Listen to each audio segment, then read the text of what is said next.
Awakening involves both awakening to and from.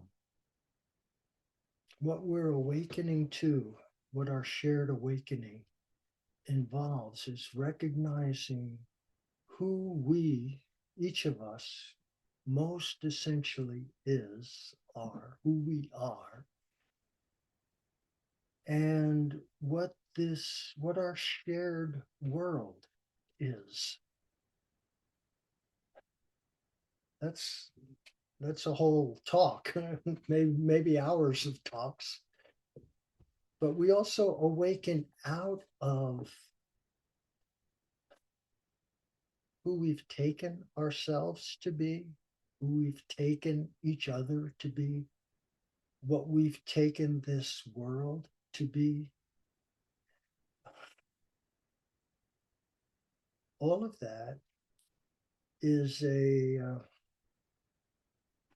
self-enclosed mind world that's fundamentally mistaken. It's based in uh, fallacious premises, and because it's grounded in that, it's like a virus, a mind virus that we've gradually come to take to be reality when it's actually kind of superimposed on the natural universal reality.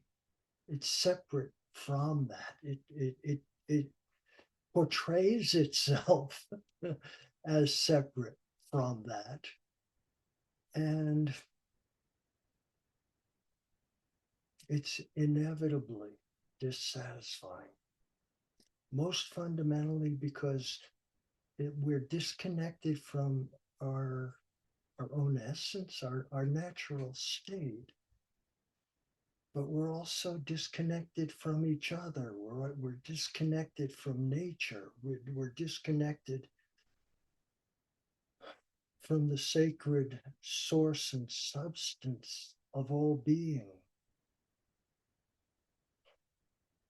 And this is just because we're living in our minds in a field of representation where all of this misunderstanding is taken to be reality that we're living within. Let's say we have been living within. Something's happening now. One way of describing it that I like is there's an infusion, an influx of universal coherence, universal balance and harmony, universal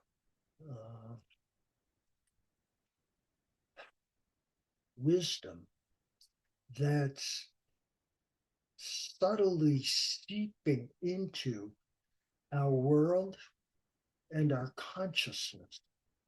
Initially, it's probably unconscious for most of us, maybe all of us.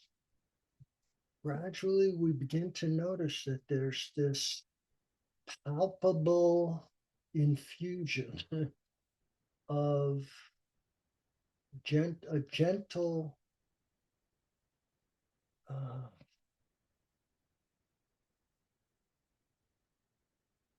glow, growing glow of love, light, energy, aliveness, information.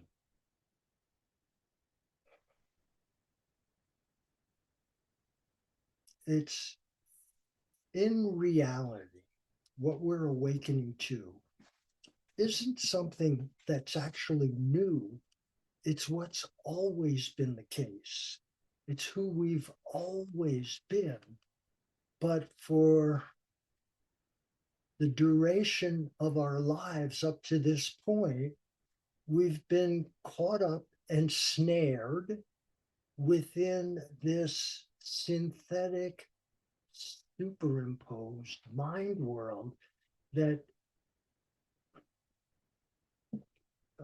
is, like I say, inevitably dissatisfying. We don't get what we want. We want we want something and we get it and then we lose it. We get what we don't want. And most fundamentally, we're not here, right here.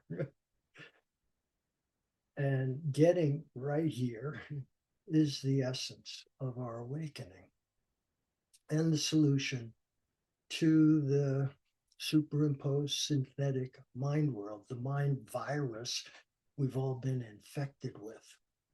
It's actually a parasite because it kind of shuts down our vitality and our aliveness and and takes it from us. A practical global example is central banking. This is a scheme that was devised, as far as I understand, back in Babylon. And it's been evolved and changed.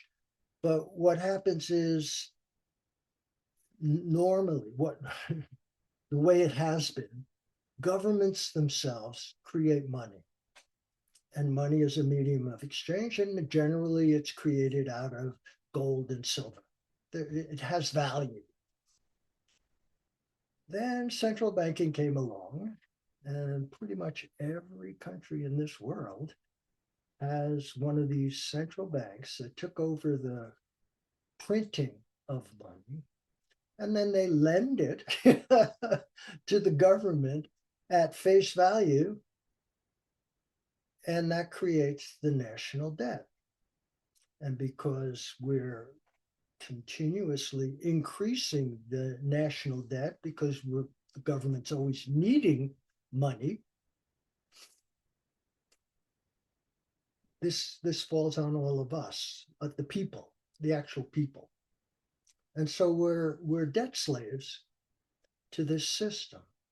And we can never get out of it because any money that's printed creates more debt. So we use it to pay the debt, but it doesn't pay it off. It just, builds and builds and builds and builds. And as they get more and more indebted to, they exercise more and more control over corporations, over governments, over populations, over decisions to go to war and profit from it. Yeah, so this is an example of what's going on within the matrix. There's lots of other examples, and a lot of what I talk about is what's going on within the matrix in our minds and how we escape from that. But this is enough for this one. So, like if you like, subscribe if you want. Let people know if it seems useful. And let's awaken together. Thank you.